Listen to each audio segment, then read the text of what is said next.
Renungan Harian Suara Alfa Omega hari Minggu 31 Mei 2020.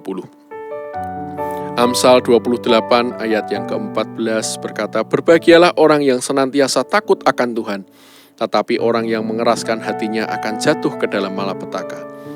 Dipastikan setiap orang pernah menderita sakit, meskipun ada penyakit yang mendatangkan maut bagi penderitanya, namun juga ada penyakit yang tidak mendatangkan maut.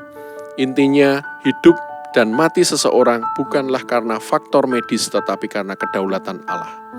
Dalam konteks teologi, ada penyakit yang diberikan Allah sebagai bentuk hukuman dan ada yang diizinkan sebagai sarana ujian. Contoh bentuk hukuman Allah antara lain tampak pada peristiwa tulah atau wabah penyakit sampar yang menimpa bangsa Mesir, borok-borok yang menimpa bangsa Filistin, sakit kanker usus yang menimpa Raja Yoram.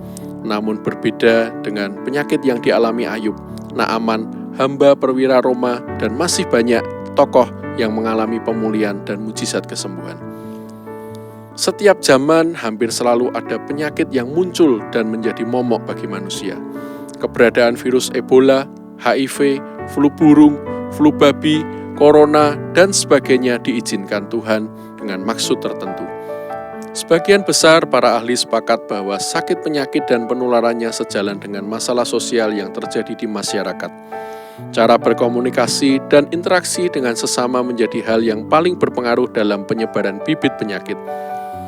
Sebagai orang percaya dan taat kepada Allah, kita harus beriman bahwa Allah akan melindungi kita dari sakit penyakit. Namun jangan abaikan bahwa kita juga harus hidup kudus, baik secara jasmani maupun rohani. Janganlah kita teledor dalam merawat tubuh jasmani ini dengan menerapkan gaya hidup dan pola makan yang buruk. Janganlah kita mengabaikan pentingnya persekutuan dengan Allah melalui saat teduh dan pujian penyembahan. Selain itu, sebagai bentuk kasih kepada sesama, hendaklah kita turut mendoakan semua orang yang menderita sakit. Memohon agar Allah berkenan memberikan kesembuhan dan jalan keluar bagi setiap wabah penyakit yang menimpa manusia. Mari kita berdoa. Ya Bapa, kami datang mewakili umat-Mu, memohon kemurahan bagi setiap orang yang rindu akan jamahan kasih-Mu. Sembuhkanlah, pulihkanlah mereka dari sakitnya, agar mereka mengerti bahwa Engkaulah Allah yang berdaulat atas segalanya. Dalam nama Tuhan Yesus kami berdoa. Amin.